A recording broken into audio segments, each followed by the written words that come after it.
فتدين الأعمال فيقول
এটা স্পষ্ট রবের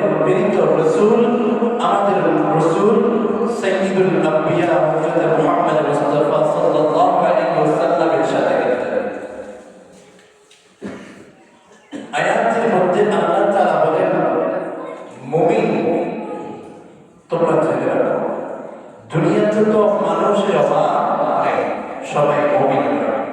যারা মুমিন নয়, বদ্দীন, বিধর্মী, তাদের জন্য স্পষ্ট জাহান্নামের ঘোষণা, চিরস্থায়ী জাহান্নামের ঘোষণা আল্লাহর কালামেও আছে, রাসূলের হাদিসেও আছে, আসারে সাহাবার মধ্যেও আছে। আমরা সেটা স্পষ্ট জানি।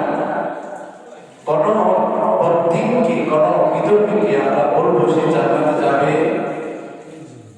কারণ মুশরিক কখনো জান্নাতে যেতে পারে না। তার জন্য আখিরাতের ঠিকানা হলো কোথায়? জাহান্নামে। তাহলে মুমিনের জন্য ঠিকানা নির্ধারিত কোথায়? জাহান্নামে। মুমিনের জন্য যারা বদ্দীন, বিধর্মী, তাদের জন্য ঠিকানা স্পষ্ট ক্লিয়ার করে দিয়েছেন আল্লাহ তাআলা। যদি ঈমান ব্যতীত দুনিয়া থেকে বিদায় হয়, দুনিয়া থেকে যদি ঈমান ছাড়া যদি কেউ যায়, তার জন্য আখিরাতে জাহান্নাম, চিরস্থায়ী জাহান্নাম। এখন মুমিন যারা নাম কেউ আসছে, শুধু নামেই মুমিন, আইডি কার্ডে মুমিন, বাস্তবে যারা মুমিন নয় তাদের ব্যাপারে বলতেছেন আল্লাহ তাআলা। অনেক তো বলেছেন, গত জুমার আমি আসার পর থেকে অনেক আলোচনা করেছি, মানুষের অনেক আলোচনা করেছে। আজকের আলোচনা হলো যারা ইমানদার, ইমান এনেও যারা ইসলাম ব্যতীত অন্য কোনো মতাদর্শকে, অন্য কোনো পন্থাকে, অন্য কোনো আদর্শকে, অন্য কোনো ধর্ম অনুযায়ী বিধর্মীদের দেওয়া কালচারে নিজেকে, সমাজকে, রাষ্ট্রকে, বিচারকে যারা চালাতে চায়, তাদের ব্যাপারে বলতেছে কথাটা আমার কোনো নিজের বানানো কথা নয়, ওলামায়ে কেরামের নিজের বানানো কথা নয়। কি বলতেছিলাম? আল্লাহ রাব্বুল আলামিন বলেন সূরা আলে ইমরানের 85 নম্বর আয়াতের মধ্যে বলেন, ওয়া মান ইয়াবতাগি গায়রাল ইসলাম দীনা, দিন হিসাবে, পালনীয় হিসাবে, নিজেকে পরিচালনা করার হিসাবে দিন মানে একটা নাম মাত্র, ছোট জিনিস নয়। ইসলাম একটা ধর্ম, দিন এটার নাম হবে ঈমান আনার পরে নামাজ পড়া এবং আল্লাহ তাআলার হুকুম রোজা রাখা। তাহলে দিনের নাম হলো পালনীয়, যেগুলা নিজের চলাচলে দিন অনুযায়ী হওয়ার নাম হলো দিন। এখানে রব্বে কারীম দিন হিসাবে আমভাবে, ব্যাপকভাবে বলে দিচ্ছেন, কেউ যদি তার পরিচালনা, জীবন পরিচালনা, সমাজ পরিচালনা, সব কিছুর মধ্যে ইসলাম ব্যতীত অন্য কোনো কিছুকে যদি গ্রহণ করে, অন্য কোনো কিছুকে যদি লালন করে, বলতেছেন তার কি হবে? কিয়ামতের ময়দানে তার থেকে কিছু গ্রহণ করা হবে না। কিছু গ্রহণ কি গ্রহণ করবেন না? ঈমান এনেছি, শুধু লা ইলাহা ইল্লাল্লাহ মুহাম্মাদুর রাসূলুল্লাহ বলেছি, আমার কাছে কি এতটুকুই? আমাকে নামাজ পড়তে হবে, রোজা রাখতে হবে, হজ করতে হবে যদি ফরজ হয়, সদকা করতে হবে যদি ফরজ হয়, যাকাত দিতে হবে যদি ফরজ হয়, অন্যায় করা থেকে বাঁচতে হবে, জুলুম করা থেকে বাঁচতে হবে, মিথ্যা তহমত দেওয়া, মিথ্যা মামলা দেওয়া থেকে বেঁচে থাকতে হবে। এবং রব বলতেছে নিজের সমাজ, নিজেকে পরিচালনা, নিজের রাষ্ট্রকে পরিচালনার ক্ষেত্রে ইসলামকে ভালোবাসতে হবে। এটাও ইসলামের বিধান। এই সমস্ত ক্ষেত্রে যারা ইসলাম ব্যতীত অন্য কোনো মতাদর্শকে গ্রহণ করবে, তার থেকে কিছুই গ্রহণ করা হবে না।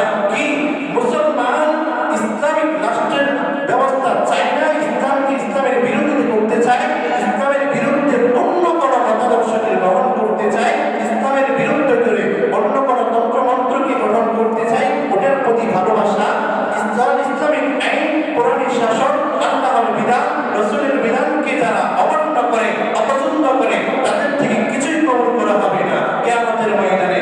কারণ মুমিন যখন ওখানে এই সমস্ত লালন পালন এগুলা থেকে মহাব্বত করে নিয়ে যাবে, নামাজ আল্লাহ তাআলার দরবারে হাজির করবে, সব কিছু আমল যখন হাজির করবে, আল্লাহ তাআলা ওই ব্যাপারে বলতেছেন ফালাই ইউকবালা মিনহু, তার থেকে কিছুই গ্রহণ করা হবে না।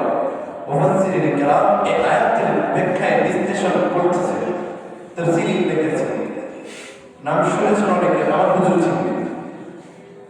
চিনবে, এটা হলো তাফসীর গ্রন্থের মধ্যে অন্যতম একটা গ্রন্থের নাম হলো তাফসীর ইবনে কাসীর, হুজুর জানেন। আল্লাহ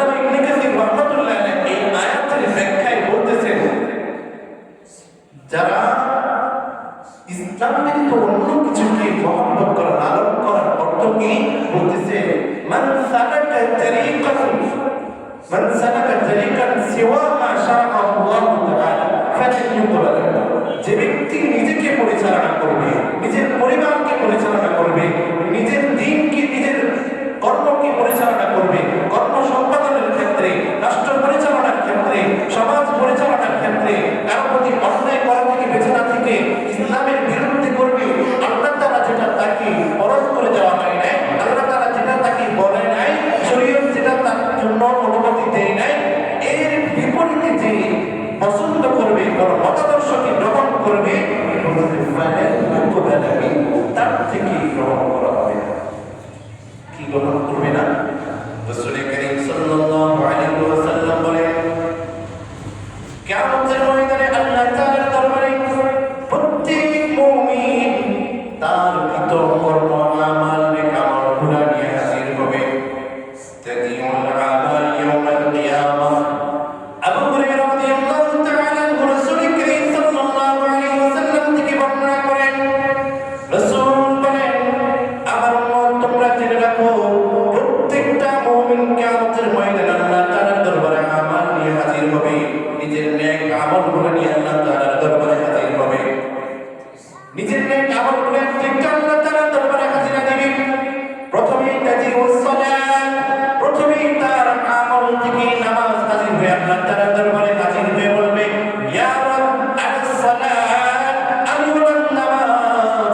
মুয়াজ্জিনের আযান শুনে মসজিদে চলে যাইতাম, আমি তোমার ওই নামাজ, তোমার ওই হুকুম, তোমার ওই বিধান, তোমার ওই কর্ম যেটা তুমি বলেছ, আমি বললাম ওই বিধান তুমি যেটা বলেছ, ওই বিধান আমি মুয়াজ্জিন আযান দেওয়ার সাথে সাথে মসজিদে চলে যাইতাম। মুয়াজ্জিন আযান দেওয়ার সাথে সাথে ওয়াক্ত হওয়ার সাথে সাথে আমি নামাজে দাঁড়িয়ে যাইতাম।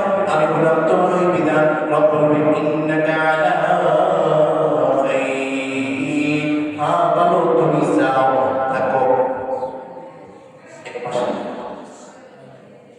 এরপরে বলেন রাসূল করিম সাল্লাল্লাহু আলাইহি ওয়াসাল্লাম, এরপরে আমল থেকে তার নেক আমলগুলো থেকে সাদকা এসে নবীর দরবারে হাজির দিবে। সাদকা বলবে, ইয়া রাব আনা সাদকা, আমি হলাম সাদকা। কোন মুমিন কোন বিপর্যস্ত অবস্থায় পড়েছে, অভাবে পড়েছে, আমি তার সেই বিপদ থেকে তাকে উদ্ধার করেছি, তাকে সাহায্য করেছি। কোন ধর্মীয় ক্ষেত্রে আমি তোমার দিল্লা তোমার জন্য দান করেছি, মসজিদের জন্য দান করেছি, মাদ্রাসার জন্য দান করেছি, আমি হলাম সেই সাদকা। তুমি যেটা হুকুম দিয়েছ সেই সাদকা, আল্লাহ তাআলা সাদকার ব্যাপারে বলবে ইন্নাকা আলা খাইর, হ্যাঁ তুমি সাদকা ঠিক আছে, তুমিও ভালো থাকো। এরপরে বলবেন রোজা এসেছে, রোজা এসে আল্লাহ তাআলার দরবারে হাজির দিবে। ফাতাদিউস সালাত ফাতাদিউস সিয়াম, রোজা এসে আল্লাহ তাআলার দরবারে বলবে, ফাতাকুলু ইয়া আইরাব আনা সিয়াম, আল্লাহ তাআলার দরবারে রোজা এসে বলবে, আল্লাহ আমি হলাম রোজা, যেটা তুমি রমজান মাসে ফরজ করেছো, রমজান মাসে ওয়াজিব করেছো, বিধান হিসাবে তুমি দিয়েছো, আমি হলাম সেই রোজা। আমি তোমার রোজা, তোমার হুকুম অনুযায়ী আমি ঠিকঠাক পালন করেছি, আমি হলাম তোমার সেই বিধান। আল্লাহ তাআলা বলবেন ওই রোজার জন্য ইন্নাকা আলা খাইর, হ্যাঁ বলো তুমিও থাকো এক পাশে।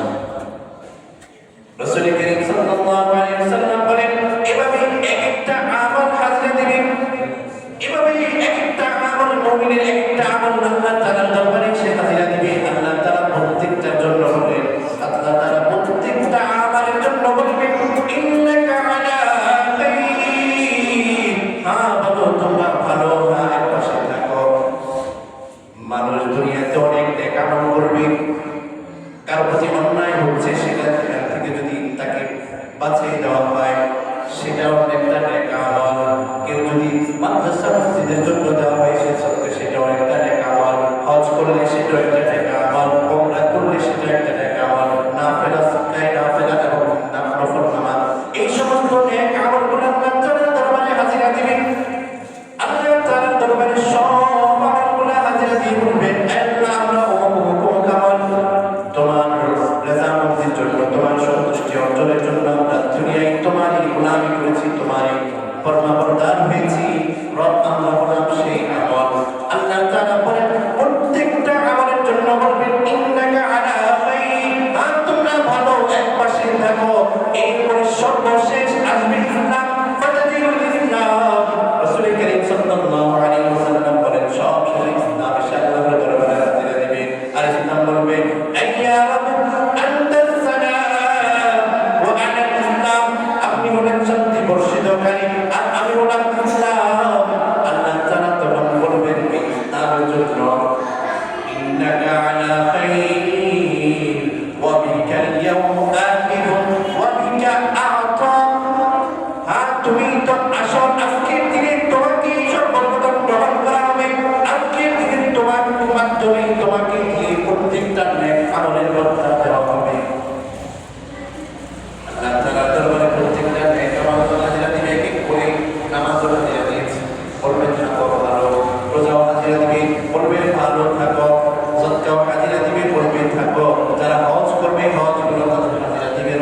শেষে একটা কথা বলেছে, ওয়াবিকা আযম, ওই তুমি ইসলাম তো তোমার মাধ্যমেই দেওয়া হবে। কেন?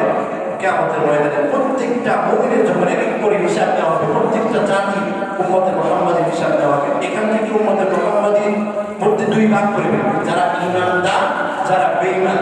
বেঈমানদেরকে সরাসরি যেটা শুনতে বলেছে, যাও খালিদিনা ফিহা, তাদেরকে বলবে জাহান্নামে যাও, তোমার চিরস্থায়ী সেখানে থাকবে, তোমাদের ঠিকানা হলো। আরেক প্রকার যারা ঈমান আনবে তাদের হিসাব ওয়াবিকা আযম, যারা ঈমান আনবে না, ঈমান ছাড়া দুনিয়া থেকে যাবে, তাদের পরোয়া, তাদের দলকে বিনা হিসাবে কোথায় জান্নাত।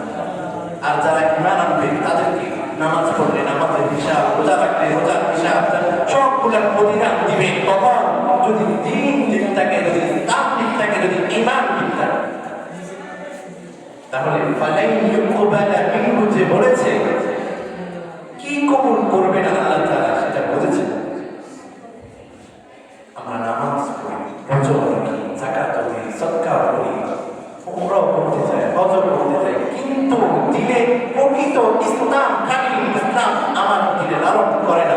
কারণ আমি ওই ইহুদিদের দেওয়া, ব্রিটিশদের দেওয়া কালচারকে আমরা প্রতিষ্ঠা করতে যাই। এটা প্রতিষ্ঠা করতে যাই আমরা ইসলামের বিরুদ্ধে, আমরা এটা প্রতিষ্ঠা করতে যাই ইসলামের বিরুদ্ধে। অথচ এরা মুসলমানের মানুষের বয়ানে মাহফিলে ইসলাম শাসনের কথা বললে তাকে বাধা দেওয়া হয়, তাকে উঠে যেতে বলা হয়।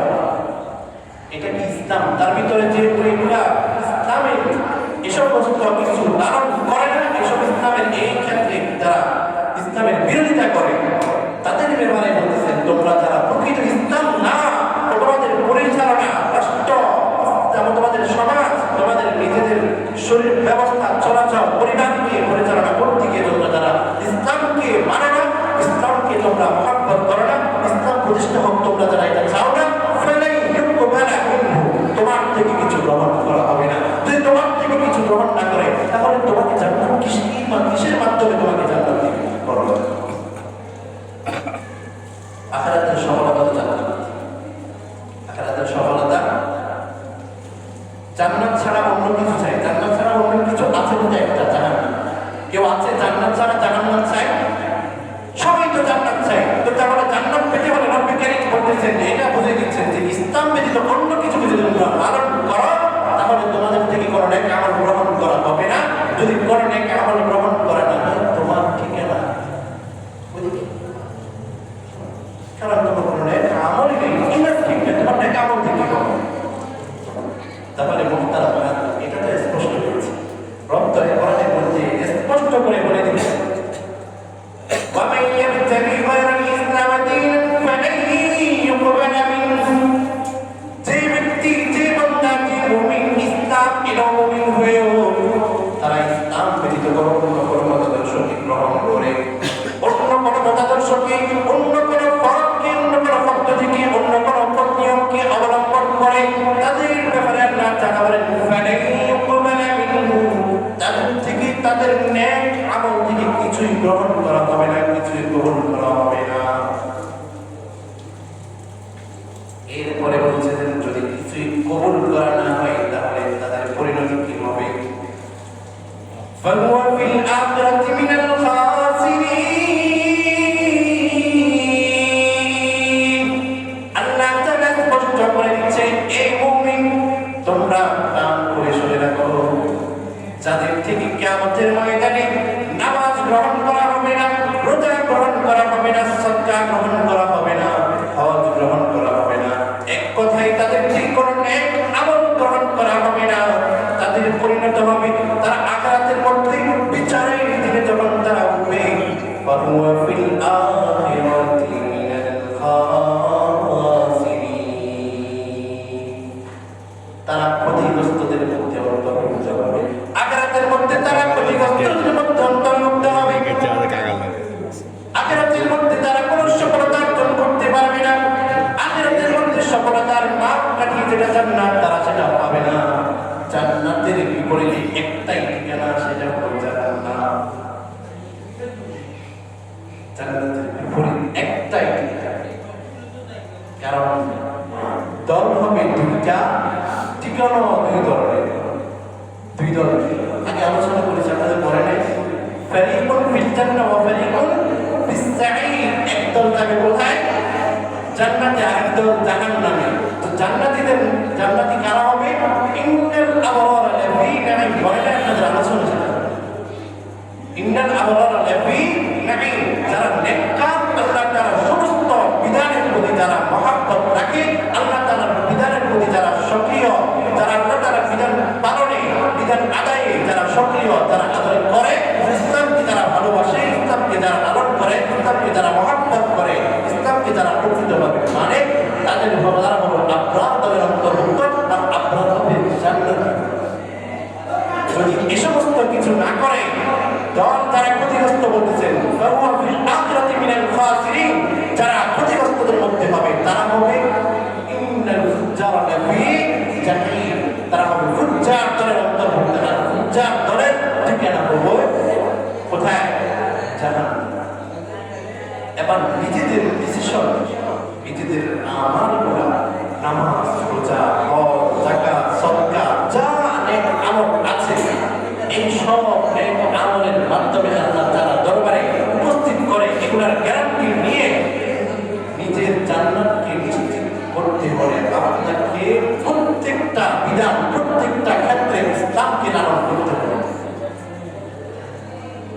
বুঝা গেছে? নামাজ পড়ি, রোজা রাখি, হজ করি, যাকাত দেই, সব কিছু করি, মাদ্রাসায় মসজিদেও যাই, মাদ্রাসায় দানও করি, ওলামায়ে কেরামকে মহব্বত করি, কিন্তু রাষ্ট্র ব্যবস্থা ইসলাম হতে চাই না। এটা প্রকৃত ইসলাম নয়, এটা প্রকৃত ইসলাম নয়।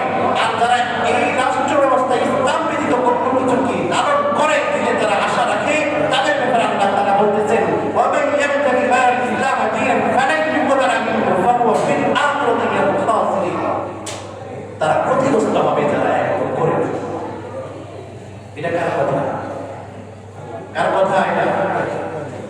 আল্লাহ তাআলা ইসলামের কথা যে বলতেছে, অনেকের বিরুদ্ধে যাচ্ছে, আমার শুধু অর্পণ করেছে মুসলিম হিসাবে আপনারা সবাই আমার মহব্বত, কিন্তু আল্লাহ তাআলার মহব্বতের কিনা এটা আপনি নিজেকে আল্লাহর মহব্বতের বান্দা হিসেবে তৈরি করার জন্য আপনি নিজের ভিতরে এই কথাটা সেট করেছেন।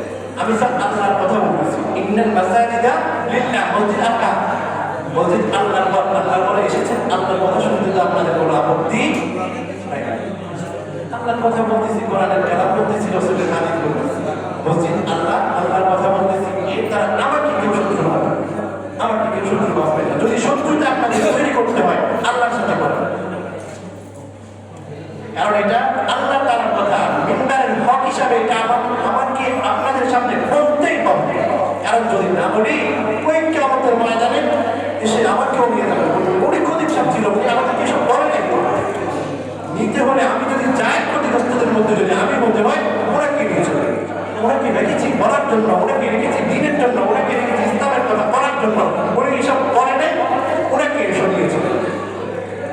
তাহলে আমি আল্লাহর কথা বলছি, আমার হক যেন আদায় হয়ে যায়, আপনি নিজে যেন ঠিক হয়ে যেতে পারেন, নিজের ভিতরে ইসলামকে ভালোভাবে, প্রকৃত ইসলামকে যেন নিজের চেক করতে পারেন নিজের ভিতরে, সেজন্যই আমার হক আমি আদায় করতেছি। কিয়ামতের ময়দানে বলার জন্য সুযোগ না থাকে, নিয়ে যদি জাহান্নামে যদি যেতে হয়, ক্ষতিগ্রস্ত যদি আমিও হয়, আমার প্রতি সফল হবে। কারণ মসজিদের মিম্বারে বসেছে আর শুধু গলাবাজি করেছে, এসব আমাকে বলে না, এই কথা বলার সুযোগ। তাহলে আমাদের করণীয়, আমরা যদি ইসলাম, প্রকৃত ইসলামে গতি হয়, করণীয় আল্লাহ তাআলা অন্য আয়াতের মধ্যে স্পষ্ট করে বলতেছে, ইয়া আইয়ুহাল্লাযীনা আমানু দুখুলু ফিস-সিলমি কাফা। হে ঈমানদার, তোমরা যদি সফলতা অর্জন করতে চাও, জাহান্নামে যদি ক্ষতিগ্রস্তদের অন্তর্ভুক্ত না হতে চাও, তাহলে তোমাদেরকে প্রকৃত ইসলামের ভিতরে পরিপূর্ণভাবে ঢুকে যেতে হবে, ইসলামের ভিতরে পরিপূর্ণভাবে ঢুকে যেতে হবে। উপরে আওয়াজ যেগুলো শোনা যাচ্ছে সবগুলো বড় বড় আছে,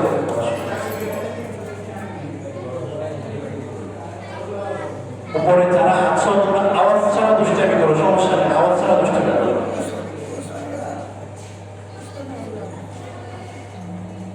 তাহলে মুহতারাম হাজিরিন, বুঝেছি কি আমরা? আল্লাহ তাআলা বলতেছেন ওয়া মান ইয়াবতাগি গায়রাল ইসলাম দীনান ফালান ইয়াকবালা মিনহু, যে ব্যক্তি, যে মুমিন ইসলাম ব্যতীত অন্য কোন মতাদর্শকে তারা গ্রহণ করবে তার থেকে কিছুই গ্রহণ করা হবে না। তাহলে যদি কিছুই গ্রহণ করা না হয় তাহলে কিয়ামতের ময়দানে সেই ক্ষতিগ্রস্তদের অন্তর্ভুক্ত হবে। ফাহুয়া ফিল আখিরাতি মিনাল খাসিরিন, তারা কিয়ামতের ময়দানে আখিরাতের মধ্যে তারা ক্ষতিগ্রস্তদের অন্তর্ভুক্ত হবে। আর ক্ষতিগ্রস্তদের ঠিকানা হলো জাহান্নাম। এই জাহান্নামকে যদি বাঁচতে চাও, জাহান্নাম থেকে যদি নিজেকে বাঁচাতে চাও, তাহলে আল্লাহ তাআলা তোমার জন্য হুকুম করতেছেন, ইয়া আইয়ুহাল্লাযীনা আমানু দুখুলু ফিস-সিলমি কাফা। মুমিন, নিজেকে যদি সফলতা আকাঙ্ক্ষা করে দাবি করতে চাও, সফলতা যদি অর্জন করতে চাও, জাহান্নাম থেকে যদি বাঁচতে চাও, তাহলে ইসলামের ভিতরে পরিপূর্ণভাবে ঢুকে পড়ো। ইসলামের পূর্ণাঙ্গতা হলো নামাজ পড়বো, ইসলামকে ভালোবাসবো না, এটা নামাজ পড়বো, ইসলামিক যত বিধান আছে সব কিছুকে আপনাকে অন্তরে ধারণ করতে হবে, এটার জন্য চেষ্টা করতে হবে। এই বিপরীত যেটা আছে এটাকে ভালোবাসা, এটাকে ধারণ করা, এটাকে প্রতিষ্ঠা করার দিকে আপনার ভালোবাসা, আকর্ষণ কিছুই থাকতে পারবে না। এটার নাম হলো প্রকৃত ইসলাম, এটার নাম হলো পূর্ণাঙ্গতা, ইসলামের পূর্ণাঙ্গতা। এটার মধ্যে যদি আপনি যেতে পারেন তাহলে ওই যে আগের আলোচনা ইন্নাল আবরারা লাফি নাঈম, আপনি আবরার দলের অন্তর্ভুক্ত হতে পারবেন। আর যদি আবরার দলের অন্তর্ভুক্ত হতে পারেন তাহলে আপনার জন্য কামিয়াব, সফলতা, সফলতা, সফলতা। দুটি হাদিস পাঠ করেছি। আয়াত আল্লাহ তাআলা, হাদিস হলো রাসূল। আর আল্লাহ তাআলা রাসূলের ব্যাপারে বলতেছেন ওয়া মা ইয়ানতিকু আনিল হাওয়া, নিজের ইচ্ছা থেকে কোনো কিছু বলে না। যতক্ষণ পর্যন্ত আমি হুকুম করি না, যতক্ষণ পর্যন্ত আমি বলাই না, তাহলে সব আল্লাহ তাআলার কথা। যদি কারো এই ইসলামের বাস্তবায়নের কথা, ইসলামিক আইন ব্যবস্থার কথা, ইসলামিক রাষ্ট্র ব্যবস্থার কথা বলেছি, যে এটার মধ্যে যদি আপনাদের কারো দিলে পূর্ণতা সৃষ্টি হয়, আমাকে মনে মনে যদি ভাববেন, আমাকে শুধু ভাবার কোনো প্রয়োজন নাই। আল্লাহর কালাম, আল্লাহর কথা আপনাদের সামনে হক হিসাবে বলে যাচ্ছি, বলে দিয়েছি। যদি শত্রুতা কারো তৈরি করতে হয়, সরাসরি আল্লাহর সাথে শত্রুতা করবে, সেদিন আল্লাহ সেদিন আল্লাহ তাআলা আমাদেরকে প্রকৃত ইসলাম মুসলমান হওয়ার তৌফিক দান করুন। ঈমানকে দিলে পরিপূর্ণতার সাথে লালন করা, মহব্বত করা, বাস্তবায়ন করা, আল্লাহ তাআলার বিধানগুলোকে বাস্তবায়ন করা, মহব্বত, লালন, ইচ্ছা, আশা যেন নিজের অন্তরে সৃষ্টি হয়, সেজন্য আল্লাহ তাআলা তৌফিক দান করুন। সকলে বলুন আল্লাহর হুকুমে ইউসুফ আলাইহিস সালাম মিশর চালিয়েছেন। কোরআনে স্পষ্ট বর্ণনা আছে, যখন রবের হুকুমে ইউসুফ আলাইহিস সালাম দেশকে, মিশরকে পরিচালনা করেছে, মিশরের মধ্যে শান্তি বয়ে এসেছিল। মিশরের মধ্যে শান্তি বয়ে এসেছিল না? রবের হুকুমে পরিচালনা করার কারণে মিশরের মধ্যে ইউসুফ আলাইহিস সালামের মাধ্যমে যে আল্লাহ তাআলার বিধান পরিচালিত হয়েছে, আল্লাহর হুকুমে যে তিনি মিশর পরিচালিত করেছে, এর বিনিময়ে মিশরের মধ্যে শান্তি বয়ে এনেছিল। মিশরের অর্থ ব্যবস্থাও বলেছে আগামী 7 বছর পর্যন্ত খেয়েও শেষ করতে পারবে না। আশেপাশের দেশগুলোর মধ্যে অর্থ আসল খাদ্য তারা বিক্রি করেছে, এরপরও তাদের অর্থ ব্যবস্থার মধ্যে কমতি আসে নাই।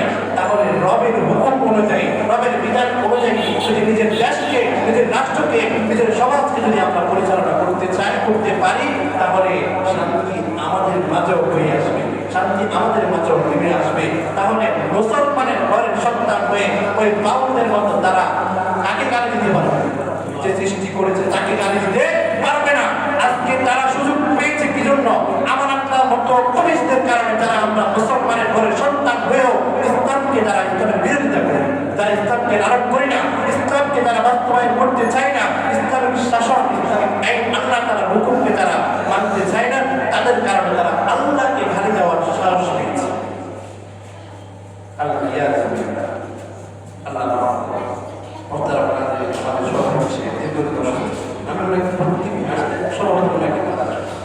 বয়ানের ভুল ত্রুটি উনি করতে পারেন, ভুল ত্রুটি যদি ধরতে পারে আপনাদের সামনে ভুলটা আগামী জীবনে এসে সংশোধন করার সুযোগ আমার থাকবে। উনি অসুস্থ ছিলেন, আমরা ওনার জন্য দোয়া করবো। উনি হলো আমাদের এলাকার সেলদাস আলেম মুরব্বী